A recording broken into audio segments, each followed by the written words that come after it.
Hello students, welcome to the maths class. In the yesterday's class, I started a new chapter, that is cubes and cube roots. Now, in today's class, I am not going to continue with the concepts of that chapter because I got to know that many of the students are having problem with questions of exercise 3.9 from the chapter squares and square roots. So first of all, I am going to discuss some questions from that chapter, from that exercise. So have a look. Here I have taken question number 1 from 3.9 exercise. Here you were asked to take out the value of root 29. Okay. सबसे पहले अगर आप heading में देखेंगे तो आपकी 3.9 exercise की heading में दिया था कि आपको स्क्वायर रूट निकालना है using square root table up to 2 places of decimal. That is कि जो आपकी डेसिमल पार्ट होगा उसमें 2 डिजिट्स तक ही आपको वैल्यूज निकालनी है. इस बात को ध्यान रखना है, बुक में हेडिंग ध्यान से पढ़ना है इस बात के लिए. नाउ टेबल से आप डायरेक्टली रूट 29 की वैल्यू देख सकते हैं क्योंकि रूट 99 तक की वैल्यूज टेबल में गिवन होती हैं. सो टेबल से अगर देखा जाएगा तो रूट 29 की वैल्यू दी है 5.389. अब जैसा कि हेडिंग में बोला गया है कि आपको डेसिमल पार्ट की 2 डिजिट्स तक ही जो है वैल्यूज निकालनी है, सिर्फ 2 प्लेसेस ऑफ डेसिमल तक वैल्यू निकालनी है. सो यू कैन सी यहाँ पे 3 डिजिट्स दी है. सो मैंने इसको राउंड ऑफ कर दिया. राउंड ऑफ आपने 6-7 क्लास में पढ़ा होगा कि राउंड ऑफ कैसे करते हैं हम नंबर्स का. सी हम 3 तो ठीक था. अब लास्ट 2 डिजिट्स जो है 85 है. 85 मतलब 50 से ज्यादा है वैल्यूज ना. तो जब वैल्यू 50 से ज्यादा होती है तो हम उसको अगले डिजिट पे राउंड ऑफ कर देते हैं. तो आप बताइए 85 के बाद अगले डिजिट क्या आएगी राउंड ऑफ करने पे? 90 आ जाएगी ना. सो मैंने इसको राउंड ऑफ कर दिया. 85 था उसको 90 कर सकते हैं राउंड ऑफ करके ना. आपने राउंड ऑफ सीखा होगा प्रीवियस क्लासेस में. सो मैंने इसको क्या किया 5.390. अब आप सोच रहे होंगे कि अभी भी तो 3 डिजिट्स ही बची हैं डेसिमल पार्ट में, हमें तो सिर्फ 2 प्लेसेस तक इसको आंसर निकालना है. सो अगर आखिरी में 0 लिखा है तो उस 0 को जो है रिमूव करके 39 तक आंसर लिखा जा सकता है. 0 की इतनी इंपॉर्टेंस आखिरी में डेसिमल पार्ट में नहीं होती. सो इसीलिए मैंने इस पॉइंट 385 में जो 85 था उसको राउंड ऑफ कर दिया था. सो नेक्स्ट डिजिट कौन सी मिल गई थी हमें? क्योंकि वो 50 से ज़्यादा है, 0.050 से ज़्यादा है. सो मैंने उसको नेक्स्ट डिजिट 90 पर राउंड ऑफ कर दिया था. सो 5.390 मुझे मिल गया. अब मैंने ये 0 रिमूव करके 5.39 आंसर लिख दिया क्योंकि हम डेसिमल पार्ट में से आखिरी में बहुत लास्ट में अगर 0 दिया है तो उसको रिमूव कर सकते हैं. There is no problem with that. So हमें फाइनल आंसर 5.39 मिल गया which is the answer given in your answer sheet. Now एक बात और ध्यान रखकर, अगर कोई बच्चा डायरेक्टली सिर्फ ये आंसर लिख देता है, आंसर शीट में जो 5.39 लिखा है वो नहीं लिखता है, फिर भी उसका आंसर गलत नहीं माना जाएगा क्योंकि दोनों वैल्यूज में कोई बहुत बड़ा डिफरेंस नहीं होता. सो हम इतना जो है डिफरेंस कंसिडर कर सकते हैं. लेकिन क्योंकि हेडिंग में पर्टिकुलरली मेंशन था कि सिर्फ 2 प्लेसेस ऑफ डेसिमल तक निकालना है, इसलिए मैंने राउंड ऑफ करके इसको 5.39 कर दिया है. Now I hope this was clear to you all. अब किसी को इसमें कोई डाउट आई थिंक नहीं होगा. Moving on to question number 13. आपको 83.17 का अंडर रूट वैल्यू निकालना था. अब हमें डायरेक्टली इस डेसिमल पार्ट बिना डिवीजन मेथड के किए, डिवीजन मेथड से तो हम बहुत आसानी से डेसिमल नंबर्स का स्क्वायर रूट निकाल लेते हैं, बट स्क्वायर रूट टेबल का यूज करके हम अप्रोक्सीमेट स्क्वायर रूट की वैल्यू निकालते हैं. अप्रोक्सीमेट वर्ड का मतलब होता है लगभग, मिलती जुलती वैल्यूज. तो डेसिमल इंटीग्रल पार्ट लगभग मैच करना चाहिए आपका. अगर डेसिमल पार्ट थोड़ा सा डिफर कर रहा है तो उससे आंसर आपका बिल्कुल रॉन्ग नहीं होता. सो सी हियर मैंने क्या किया, for under root 83.17 we find approximate difference between under root 84 and under root 83. इसको निकालने के लिए मैंने देखा ये वैल्यू किसके किसके बीच में लाई करती है. 83.17 83 से बड़ा है और 84 से छोटा है, सो उसके बीच में कहीं लाई करता होगा. तो पहले मैंने इन दोनों के स्क्वायर रूट की वैल्यूज का सब्सट्रैक्शन निकाल लिया. मैंने टेबल में से देखा अंडर रूट 84 की वैल्यू 9.165 दी है और अंडर रूट 83 की वैल्यू 9.110 दी है. सो मैंने जब दोनों का डिफरेंस निकाला तो क्या मिल गया 0.055. Now look here, for the difference of 84 minus 83 that is 1. The difference between under root 84 and under root 83 is 0.055. यहाँ पर क्या बोला गया है कि जब 84 और 83 दो नंबर्स आप कंसीडर कर रहे थे, उसी का तो स्क्वायर रूट्स निकाले थे. ठीक, क्योंकि 83.17 इन्हीं दोनों के बीच में कहीं आता है। सो मैंने देखा जब नंबर्स के बीच में गैप डिफरेंस 1 था तो जो उनके स्क्वायर रूट के बीच में डिफरेंस आया वो कितना आ गया 0.055। अब हम आगे बढ़ेंगे। अब यहाँ तक हमें पता चल गया कि जब नंबर्स के बीच में डिफरेंस 1 था तो उनके स्क्वायर रूट के बीच में डिफरेंस कितना है 0.055। अब for the difference of 83.17 and 83, अब हम क्या करेंगे 83.17 को उठाएंगे। सो देखेंगे 84 तो बड़ा है उससे, लेकिन 83 छोटा है। सो मैंने 83.17 और 83 के बीच का डिफरेंस लिया, इस नंबर का जिसका हमें स्क्वायर रूट निकालना है और उससे छोटे नंबर 83 का। सो इन दोनों के बीच में डिफरेंस क्या आता है 0.17। So for the difference of 83.17 minus 83, that is 0.17, the difference between under root of 83.17 and under root of 83 is 0.01.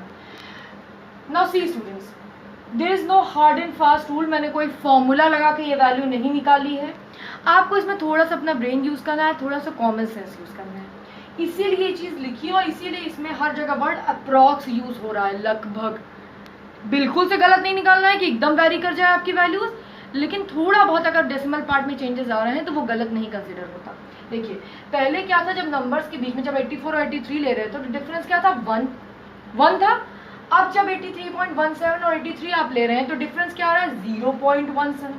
1 से और 0.17 हो गया, मतलब कितना कम हो गया सोचिए, 0.17, 0.18, 0.19, 0.20, ऐसे आप 0 पॉइंट कहाँ तक 99 पे जाओगे तब आपको 1 मिलता है उसके बाद।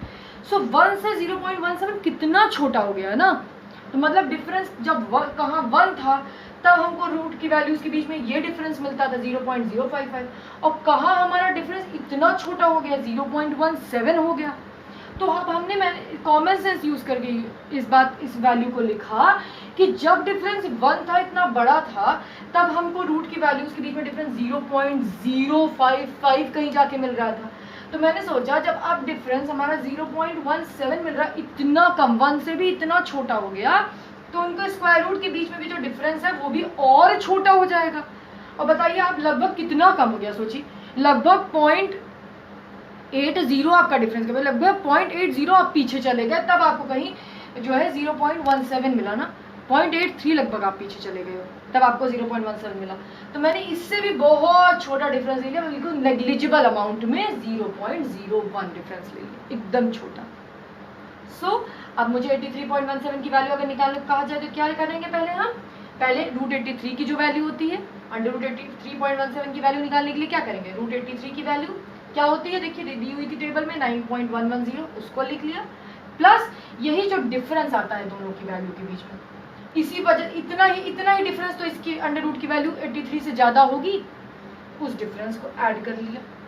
सो ऐड करने पे 9.120 आया, लेकिन हमें 2 प्लेसेस तक ही चाहिए, तो मैंने 0 रिमूव कर दिया और इक्वल 9.12 अप्रॉक्स मैंने वर्ड यूज किया है, आंसर लिख दिया। So this is the final concluding answer. I hope now this one was clear to you all.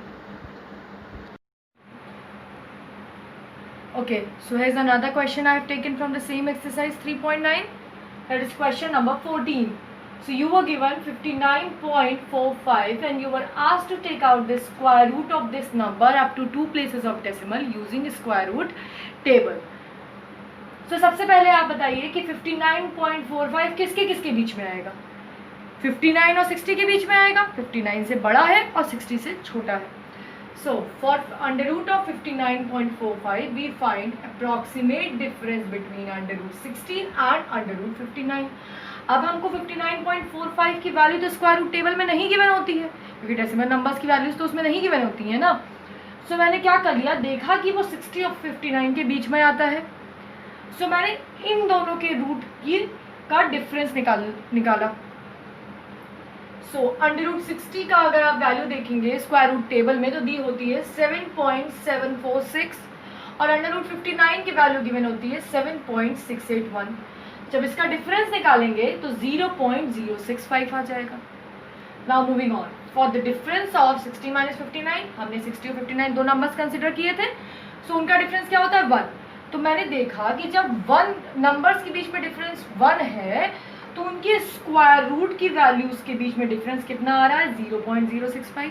देखिए 60 और 59 के बीच में डिफरेंस 1 है, माइनस करने पे 1 आता है, और उनके स्क्वायर रूट की वैल्यूज़ के बीच में जब आपने डिफरेंस किया, इन दोनों को माइनस किया, तो 0.065 आया। सिमिलरली अब हम आगे बढ़ेंगे, अब हमें 59.45 चाहिए। सो 59.45 60 से तो छोटा है लेकिन 59 से बड़ा है। सो अब हम दो नंबर्स कंसिडर करेंगे, 59.45 और उससे छोटा कौन सा, 59। So for the difference of 59.45 and 59, अब इन दोनों का डिफरेंस निकालेंगे तो क्या आएगा, इन दोनों को माइनस करेंगे तो क्या आएगा, 0.45। The difference between their square root values यानी 59.45 एंड 59 इज 0.032। नाउ सी, जब डिफरेंस नंबर्स के बीच में 1 था तो हमें जो स्क्वायर रूट की उनकी वैल्यूज थी उसके बीच में डिफरेंस क्या मिल रहा था, 0.065। अब डिफरेंस देखिए 0.45 हो गया नंबर्स के बीच में। 59.45 माइनस करेंगे उसमें से 59 को तो 0.45 ही तो मिलता है। सो कंपेयर करिए, इन क्वेश्चंस में आप कंपेयर करके और थोड़ा एज्यूम करके वैल्यूज निकाल सकते हैं। 1 डिफरेंस था और अब डिफरेंस कितना हो गया, 0.45, लगभग आधा हो गया ना। 1 का आधा क्या होता है, 1 को अगर आप डिवाइड करो, 1 को हाफ कर दो तो क्या मिल जाएगा, 0.50, 0.5 होता है वो, 0.50 उसको लिख सकते हैं ना। और हमें देखो डिफरेंस क्या मिल रहा है, 0.45 मिल रहा है ना, तो लगभग आधा ही तो मिल रहा है, 0.05 का ही तो डिफरेंस है हल्का सा, तो लगभग हमें 1 का आधा ही तो मिल रहा है। यहाँ 1 था और अप्रॉक्सीमेटली हमको 0.45 उसका आधा हो गया डिफरेंस है। तो अब हम ये अज्यूम कर सकते हैं ना कि जब नंबर्स के बीच में डिफरेंस आधा हो जा रहा है तो उनके स्क्वायर रूट में भी हो सकता है डिफरेंस आधा हो जाता हो। सो मैंने वही चीज़ किया, जब 1 से 0.45 हो गया अब डिफरेंस, तो अब स्क्वायर रूट में जो डिफरेंस 0.065 था मैंने उसका जस्ट हाफ कर दिया तो 0.032 मिल गया मुझे। मैंने क्या किया, जो 0.065 था, क्योंकि अब जो नंबर्स के बीच में डिफरेंस 1 था वो हाफ होकर लगभग 0.45 हो गया, लगभग आधा हो गया ना। तो मैंने क्या किया, जो स्क्वायर रूट के बीच में डिफरेंस था उसका भी हाफ कर दिया। इसका भी जब हाफ करोगे तो आपको अप्रॉक्स वैल्यू 0.032 मिल जाएगी। दैट मीन्स कि जो 59.45 स्क्वायर रूट इसका निकालेंगे, इसकी वैल्यू 59 का जो स्क्वायर रूट हमारे टेबल में गिवन होता है उससे बस इतनी सी ही ज़्यादा होगी, 0.032। सो मैंने फर्दर क्या किया, देयरफॉर अंडर रूट ऑफ 59.45 निकालने के लिए क्या किया, अंडर रूट ऑफ 59 की वैल्यू लिखी। अंडर रूट ऑफ 59 की वैल्यू क्या होती है, 7.681। So I wrote it here, plus 0.032 को ऐड किया तो हमें क्या मिल गया, 7.713। ना सी हियर, अब जो 13 मिल रहा है वो 0.050 से छोटा है तो हम उसको पीछे की तरफ उसको राउंड ऑफ करेंगे। अगर 50 से ज़्यादा होता है तो हम आगे की वैल्यू पे राउंड ऑफ करते हैं, और अगर 50 से कम है तो हम पीछे की वैल्यू पे राउंड ऑफ करेंगे। सो यहाँ पे 13 था तो उसको 10 मैंने नियरेस्ट वैल्यू देखी तो 10 आई, सो मैंने 7.710 उसको राउंड ऑफ कर दिया। अब 2 डेसिमल प्लेसेस तक ही हमें आंसर निकालना है तो मैंने 0 को नेग्लेक्ट कर दिया। 7.71 is the final answer, is the approximate square root value of 59.45 and is the required answer. Now I hope you will be able to solve questions of these types na. So there is only one question left in your exercise of this type, that is question number 15, and you have to try that question on your own. And if in case you face problem in solving that question, now also if you face problem, you can refer me, you can ask me, I'll clear your doubts, but at least try for once. And I am sure that I was able to solve maximum number of your doubts that you were having in these type of questions. So that's all for today. Thank you.